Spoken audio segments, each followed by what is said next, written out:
Ukraine যুদ্ধ বন্ধ নিয়ে ফোনে ট্রাম্প পুতিনের আলোচনা। দামি খনিজ সম্পদের জন্যই কানাডার দখলে নিতে চান ট্রাম্প, জানালেন জাস্টিন ট্রুডো। গাজা ইসরায়েলের নয়, ফিলিস্তিনিদের, বললেন দেশটির সাবেক প্রধানমন্ত্রী এহুদ ওলমার্ট। হোয়াটসঅ্যাপে আপত্তিকর মন্তব্যে বরখাস্ত ব্রিটেনের জুনিয়র স্বাস্থ্যমন্ত্রী। যুক্তরাষ্ট্রের টিকটকের ব্যবসা কিনবেন না শীর্ষ ধনী এলন মাস্ক। মেক্সিকোর দক্ষিণাঞ্চলে বাস ট্রাকের সংঘর্ষ, নিহত 41।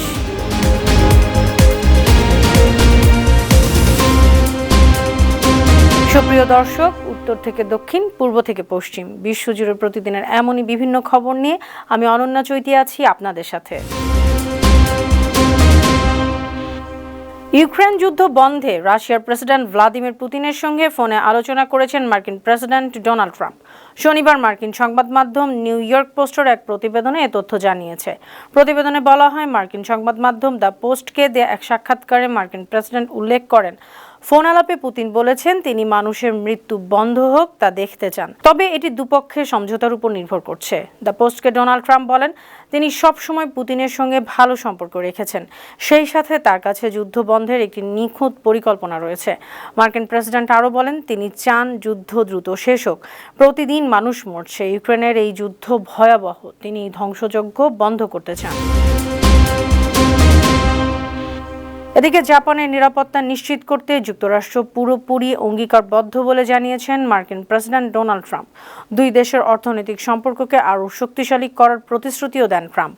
স্থানীয় সময় শুক্রবার হোয়াইট হাউসের ওভাল অফিসে বৈঠক শেষে যৌথ বিবৃতিতে একথা বলেন মার্কিন প্রেসিডেন্ট। যৌথ বিবৃতিতে দুই নেতা সমমনা দেশগুলোর মধ্যে বহুস্তর বিশিষ্ট পারস্পরিক সহযোগিতার মাধ্যমে ইন্দো প্যাসিফিক অঞ্চলকে মুক্ত ও নিরপেক্ষ রাখার প্রতি নিজেদের অঙ্গীকার পুনর্ব্যক্ত করেন। পিংইয়ংয়ের হুমকির মোকাবেলার বিষয়ে দুই নেতা উত্তর কোরিয়াকে পুরোপুরি পারমাণবিক নিরস্ত্রীকরণের উদ্যোগের প্রতি সমর্থন পুনর্ব্যক্ত করেন। খনিজ সম্পদে ভরপুর কানাডার উত্তরাঞ্চলের দিকে নজর দিয়েছেন ডোনাল্ড ট্রাম্প। তাই সত্যিকার অর্থেই তিনি কানাডার এলাকা বিশেষ অধিগ্রহণ করতে চাইছেন। গেল শুক্রবার টরন্টোর এক সম্মেলনে সীমান্তের নিরাপত্তা জোরদার ও অঙ্গরাজ্যগুলোর মধ্যে বাণিজ্য বৃদ্ধি নিয়ে আলোচনার সময় কানাডার প্রধানমন্ত্রী জাস্টিন ট্রুডো এসব কথা বলেন। ফরাসি বার্তা সংস্থা এএফপির খবরে বলা হয়, ওই আলোচনার পর ট্রুডো সেখানে উপস্থিত ব্যবসায়ী নেতাদের বলেন কানাডা খনিজ সম্পদ সম্পর্কে তারা জানেন, এই সম্পদ থেকে তারা সুবিধা পেতে পারেন সেটাও তারা জানেন। এই সম্পদ নিজেদের করার ক্ষেত্রে ট্রাম্পের জন্য সবচেয়ে সহজ পথ হলো কানাডাকে যুক্তরাষ্ট্রের সঙ্গে একীভূত করা। নিজের হোয়াটসঅ্যাপে আপত্তিকর মন্তব্য করার অভিযোগে যুক্তরাজ্যের স্বাস্থ্য মন্ত্রণালয়ের জুনিয়র মন্ত্রী অ্যান্ড্রু গুয়েনকে বরখাস্ত করা হয়েছে। শনিবার দেশটির প্রধানমন্ত্রী কিয়ার স্টারমার এই ঘোষণা দেন। অ্যান্ড্রু গুয়েনের বিরুদ্ধে একটি হোয়াটসঅ্যাপ গ্রুপে বর্ণবাদী ও যৌন উত্তেজক বার্তা দেওয়ার অভিযোগ আনা হয়েছে। গ্রুপের বার্তায় গুয়েন লিখেন তিনি আশা করছেন তাকে ভোট না দেওয়া একজন পেনশনভোগী নারী আগামী নির্বাচনের আগেই মারা যাবেন।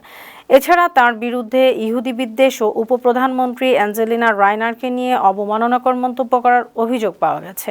যুক্তরাজ্যের দ্য মেইল পত্রিকা হোয়াটসঅ্যাপ গ্রুপে অ্যান্ড্রু গুয়েনের দেওয়া বার্তা নিয়ে একটি প্রতিবেদন প্রকাশ করার পর শনিবার তাকে বরখাস্তের সিদ্ধান্ত নেন ব্রিটিশ প্রধানমন্ত্রী।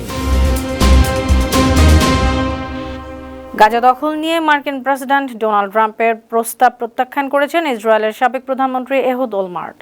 গেল বৃহস্পতিবার ব্রিটিশ সংবাদ মাধ্যম বিবিসির রেডিও ফর টুডেকে দেয়া এক সাক্ষাৎকারে ওলমার্ট বলেছেন গাজা থেকে ফিলিস্তিনিদের অন্যত্র সরিয়ে নেয়ার জন্য প্রেসিডেন্ট ট্রাম্পের প্রস্তাব শীঘ্রই অদৃশ্য হয়ে যাবে। 2006 থেকে 2009 সাল পর্যন্ত ইসরায়েলের প্রধানমন্ত্রী হিসেবে দায়িত্ব পালন করেছেন ওলমার্ট। সাক্ষাৎকারে তিনি বলেন যুক্তরাষ্ট্র আশা করছে যে ইসরায়েল গাজা উপত্যকা তাদের হাতে তুলে দেবে, কিন্তু ইসরায়েলিরা তা করতে পারে না, কারণ গাজা ইসরায়েলের নয়, গাজা ফিলিস্তিনিদের। এদিকে ফিলিস্তিনির গাজার ধ্বংসস্তূপ থেকে উদ্ধার হওয়া মরদেহের সংখ্যা দিন দিন বেড়েই চলেছে।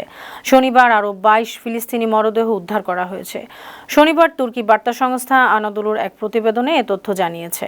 গাজা স্বাস্থ্য মন্ত্রণালয়ের বরাত দিয়ে ওই প্রতিবেদনে বলা হয়, ফিলিস্তিনি স্বাস্থ্য ও উদ্ধার কর্মীরা ধ্বংসস্তূপের নিচে থেকে আরও ২২ জনের মরদেহ উদ্ধার করেছেন। এর ফলে গাজা ইসরায়েলি হামলায় নিহতের সংখ্যা বেড়ে ৪৮,১৮১ জনে পৌঁছেছে। এক বিবৃতিতে মন্ত্রণালয় বলেছে, ইসরায়েলি গোলাবর্ষণে গত ৪৮ ঘণ্টায় ৪ ফিলিস্তিনি মারা গেছেন। আহত আরও ৬ জনকে হাসপাতালে ভর্তি করা হয়েছে।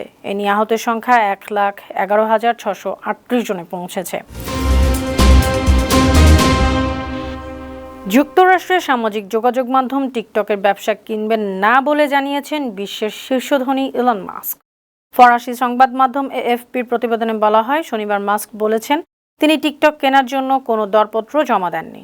জনপ্রিয় ভিডিও শেয়ারিং প্ল্যাটফর্ম টিকটকের মূল মালিক চীনা প্রতিষ্ঠান বাইটড্যান্স। গেল বছর পাশ হওয়া একটি বিলে বাইটড্যান্সকে যুক্তরাষ্ট্রে তাদের ব্যবসার মালিকানা ছাড়তে বলা হয়। দেওয়া হয় ৬ মাস সময়। জানুয়ারিতে যুক্তরাষ্ট্রে কয়েক ঘন্টার জন্য বন্ধ থাকে টিকটক। তবে ট্রাম্প প্রেসিডেন্ট হিসেবে দায়িত্ব নেওয়ার পরই ফের ৭৫ দিন সময় দিয়ে একটি নির্বাহী আদেশে সই করেন ট্রাম্প। ওই সময় ট্রাম্প বলেছিলেন, মাস্ক টিকটক কিনতে চাইলে তার আপত্তি থাকবে না। মেক্সিকোর দক্ষিণাঞ্চলের তাবাস্কো প্রদেশে বাস দুর্ঘটনায় ৪১ জন নিহত হয়েছেন। আহত হয়েছেন আরও বেশ কয়েকজন। আহতদের বেশ কয়েকজনের অবস্থা গুরুতর হওয়ায় মৃত্যুর সংখ্যা বাড়ার আশঙ্কা করছে স্থানীয় হাসপাতাল কর্তৃপক্ষ। রোববার ব্রিটিশ সংবাদ মাধ্যম বিবিসির এক প্রতিবেদনে বলা হয়, স্থানীয় সময় শনিবার ভোরে প্রদেশের স্কারসেগা শহরের কাছে একটি ট্রাকের সঙ্গে বাসটির সংঘর্ষ হয়। এর ফলে বাসটিতে আগুন ধরে গেলে সম্পূর্ণরূপে পুড়ে যায়। কানকুন থেকে তাবাস্কোগামী ওই বাসটিতে ৪৮ জন যাত্রী ছিলেন। মালির উত্তর পূর্ব অঞ্চলের গাও শহরের কাছে অস্ত্রধারীদের অতর্কিত হামলায় ৫৬ জন বেসামরিক নাগরিক নিহত হয়েছেন। আহত হয়েছেন আরও অনেকেই।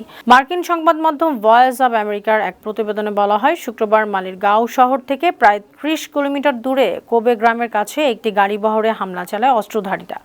শনিবার স্থানীয় এক কর্মকর্তার বরাত দিয়ে ভয়েস অব আমেরিকার খবরে আরও বলা হয়, প্রাণ বাঁচাতে ওই সময় লোকজন যানবাহন থেকে লাফিয়ে পড়ে। গাঁয়ের হাসপাতালে এখন পর্যন্ত ৫৬ জনের মরদেহ রেকর্ড করা হয়েছে।